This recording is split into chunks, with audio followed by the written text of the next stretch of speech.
Hi, my name is Gibson, and I'm the creator of the Personal Development School. This is your daily breakthrough video. And in this video, I want to address a question that so many people have asked me over the course of the last couple of years at PDS. And this has a lot to do with the course that we've got coming out very soon, which is our course all about attachment styles and sex. In fact, by the time you see this video, this course will be out.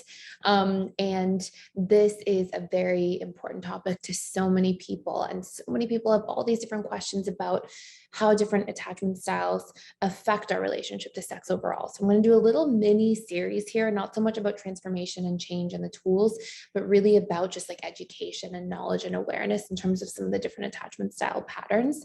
But this topic for today, before we dive into all of that, is about how often does the average couple have sex? And this is a question I get all the time, literally all the time, probably with almost every client I've had over the years, a ton in webinars, and we get emails about this stuff. So I figured I would actually just reference a whole bunch of different studies and talk about some of these different things. Now, before I dive into this answer, I want you guys to know that these studies that I'm referencing specifically, and then I'll talk about the dating and honeymoon stages, are to do with couples who have been together for more than 2 years. So there's a whole bunch of factors, in my opinion, that really affect how frequently somebody's having sex and how intimate that relationship is. And one of the biggest things is how early on into the relationship is it, because the dating and honeymoon stages are very much characterized by infatuation and attraction. And so if we're looking at that stage, that's obviously going to be very different than if you're on, for example, the stability stage of a relationship or the power struggle stage of a relationship. So all of these studies that I'm going to reference and talk about, they were done with fairly large sample sizes of people. And we'll talk about some of these different dynamics in here. And then I will tell you a little bit about some of the differences that will take place in the dating and honeymoon stage. So first and foremost, a 2017 study published in the Archives of Sexual Behavior studied the sexual behavior of over 26,000 people, all the way from 1989 to 2014, before then diving in and creating the study over the next 3 years.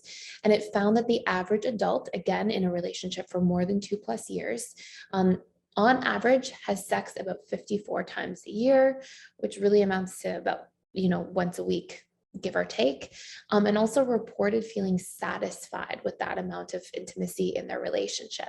So 54 times a year, we obviously have 52 weeks in a year, so you can do the math.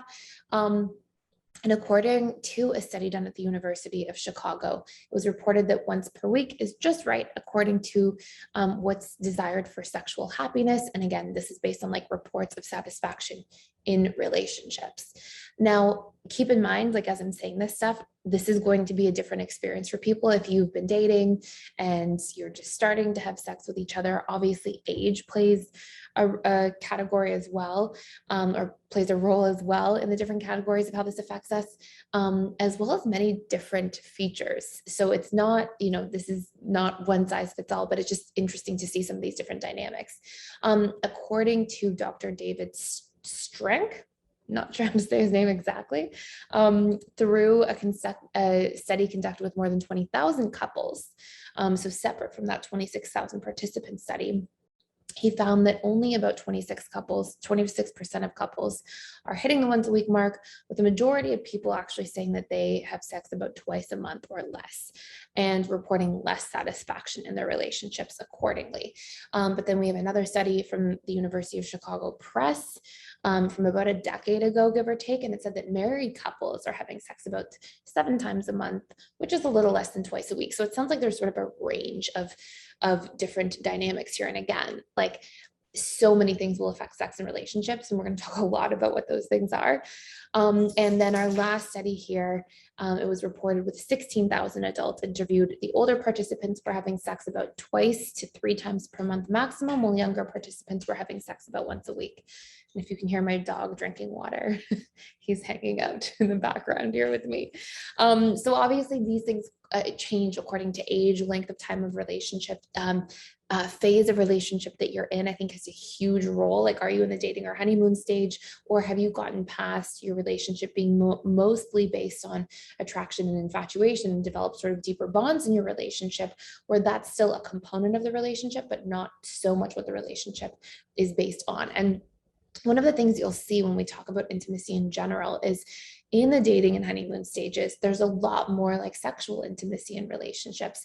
But as time progresses, what I end up seeing is if people make it through that power struggle stage, they've learned each other. They've learned how to deal with one another's patterns, fears, flaws, needs, and they've usually learned how to communicate fairly effectively. And so now there's this like mental and emotional intimacy that's built in. And so sexual intimacy may not be the forefront driver of a relationship where it's all about like, do you get the butterflies and are you attracted to the person? That's still a component of the relationship, but there's a lot of other parts of the relationship that have been built out that genuinely end up creating like deeper roots, deeper feelings of trust, deeper bonding, intellectually and emotionally in relationships. And so I think those are really important things to keep in mind. When people are in the dating and honeymoon stages, there are bodies of research that talk about how sex will be multiplied by twofold, like almost 200% increase in how much people are having sexual relationships or sex in general, because there's that sort of attraction, excitement feature taking place.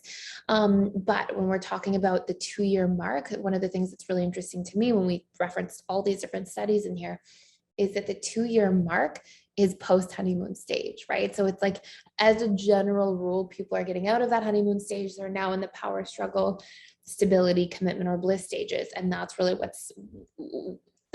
where if you're in a long-term, lifelong relationship, or even just a decade-long relationship, the majority of your time is going to be spent in the latter phases. A lot of individuals end up being in a position where they spend most of their relationship time in dating and honeymoon, because sometimes when we have an insecure attachment style and we don't have proper tools or support to work through these things, then we can always get stuck in dating and honeymoon stage. So we assume that relationships are just all about that, or we can always get stuck in power struggle stage as well, for example. And so we assume that it's either like extreme attraction and infatuation or extreme chaos and the roller coaster and the power struggle.